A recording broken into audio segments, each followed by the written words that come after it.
came from a big family. My father was an alcoholic. My father took his anger out on us.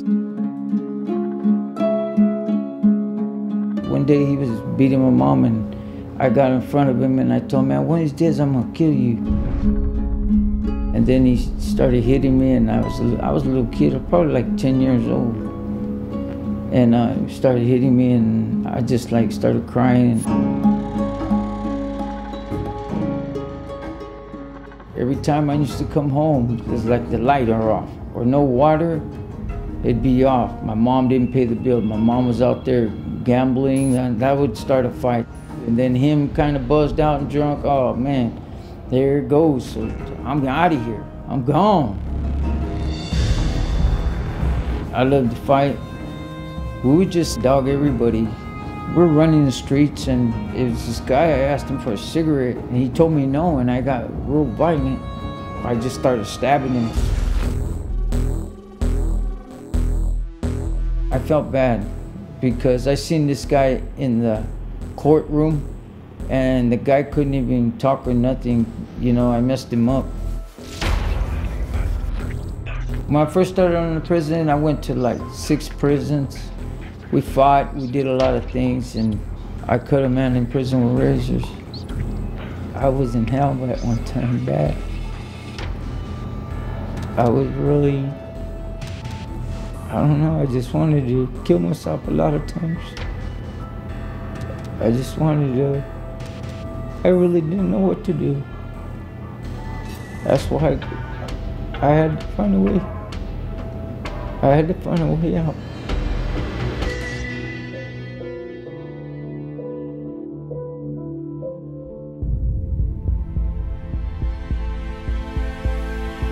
As time went by, I had a friend say, hey, you want to go to church?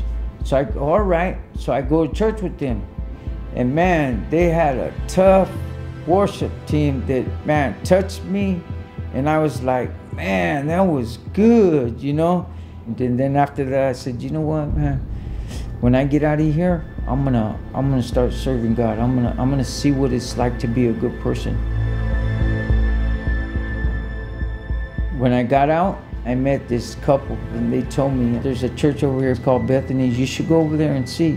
So I went over there, right? And the first thing I got in to see the people praising God and everything. And I got in there, and man, you know, I felt safe in there. I love Joe. Joe's a great guy. He is a life that's been transformed. Kids in our neighborhood need people like me, and they need people like Joe. I can open their world to college. I can open their world to things outside of this community and even outside of our city. And they look at Joe and they see themselves in Joe. And then they see Joe and they say, okay, Joe's done it, I can do it too.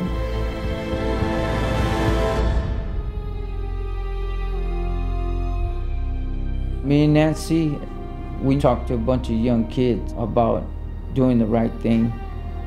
Most of these young kids that want to be thugs out here and little gangbangers are because their mother and fathers are on drugs, or they're lost, just like I was, exactly like I was.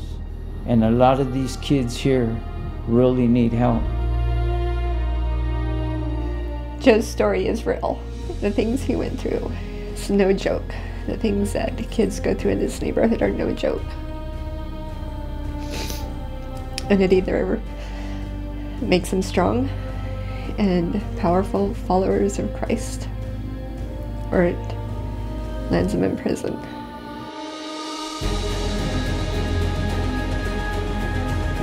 My dad, when he got sick and I found out that he didn't have too much to live, you know, I started to forgive him, because, I mean, even though he treated me that way, he was my father, and I seen him how he was, and it just hurt.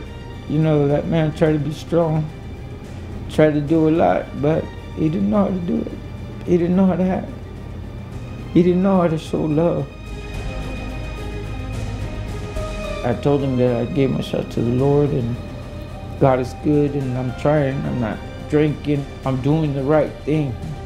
I'm doing the right thing, and he said he was proud of me and everything, and that's the first time I kind of like had peace with my father, and we kind of really felt love for each other.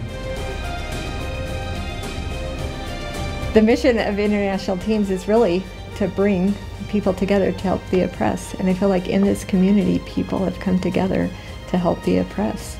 And so without people like Joe, who are indigenous to this community, without all of us working together, I feel like our community would really be hopeless. I'm just serving him and holding on, you know, and God says keep holding on, and I'm gonna keep holding on.